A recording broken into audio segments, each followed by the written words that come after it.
This is Steve Sterling with Sentinel 17 Gaming. Thanks for checking out my channel. If you liked the video, feel free to hit the like button. If you haven't already, feel free to subscribe to my channel and hit the bell icon so you can be notified of when I upload new content. Now today I'm talking about a different type of game, one that I normally wouldn't check out. The name of this game is Erica, and it's essentially an interactive movie. Now for those of you that aren't really familiar with the term interactive movie, there's another one that The Late Shift. That's very interesting. It's very fast paced. I suggest you check that one out. As far as Erica goes, it's an interesting premise. You know, you have a young girl with her father. It gives you hints of the backstory, and of course, harm befalls the father. No big surprise. And the girl is traumatized by it. And this starts her on her journey, and all this happens within like the first 5 minutes of the game. Now from a gameplay perspective, basically what you're doing is you're pointing the on-screen cursor at a certain area, and you're selecting it because you want to interact with it. As you can see the light on the picture here. You basically pick the picture and the character on screen talks about it. And you make choices based like this. There are choices you can make later on where it'll give you 3 or 4 choices on screen, and you select between them to decide how you want to approach a certain situation. Now, while a lot of people might say, oh, you know, this type of experience doesn't interest me, I think it's important to look at gaming as more than just, you know, arcade-like, or shooters, or racers. It's important to look at gaming as the next evolution of entertainment. You know, and I think that's what Sony is trying to do. I know that's what Xbox is trying to do. Now, with the Xbox One, everyone remembers the debacle that happened back then in 2013. They wanted it to be your one-stop entertainment center, I guess. And there was some confusion. People were like, oh, well, you're focusing too much on elements that aren't gaming. And it sent a lot of people to PlayStation's way. But to be honest, it wasn't necessarily the message that they were giving, it's how they were giving it. You know, you have interactive movies like Erica that show that Sony is thinking the same thing. They're realizing that you can make different types of games and have them be successful. That there are different types of gamers.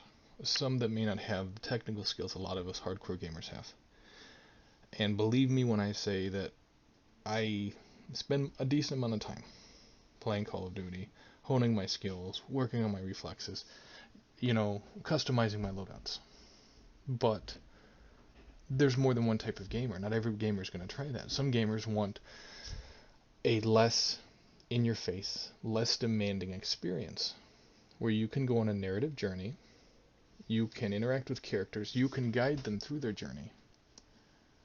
You know, and the fact that you can actually use a smartphone app for this particular game to play part of it signifies that Sony understands that there is a market for interactive movies and they want it to be a part of their PlayStation brand.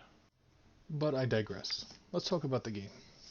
So the game is engrossing. Gameplay wise, it's not going to be as in-depth as you expect from traditional games, but from an interactive movie, it is interesting. It is unique. It does make you focus. You really have to figure out what the game is wanting you to do, what it's wanting you to interact with, because that's going to be the next focus. Like in this specific scene, the girl wakes up and it wants you to focus on the sink. You know, she's going to wash her face, she's going to clear the mirror, whatever. It guides you in a certain direction. And with this type of experience, this type of, you know, on-screen journey, it keeps basically what you're supposed to do pretty simplified so that it can keep the entire experience moving forward on a pre-scripted journey, if you want to consider it that. And yeah, if you interact differently, it could have ramifications down the road, but to be honest, It's only going to have a number of branching storylines. It's not going to be like an open world sandbox style shooter where you can go in 50 different directions. But for the evolution of gaming, I think this is a great type of experience because it welcomes people into gaming that may not have thought about it before. And that's a big part of gaming, especially going forward, is how it's evolving. How it's transitioning to these different types of games. So even if you don't think this is your type of game, I definitely suggest checking it out. It's $5 on sale right now. It might not be in the future, but I think Erica is an interesting interactive movie that everybody should check out. This is Steve Sterling with Sentinel 17 Gaming. Thanks for checking out my channel, and I will see you guys later.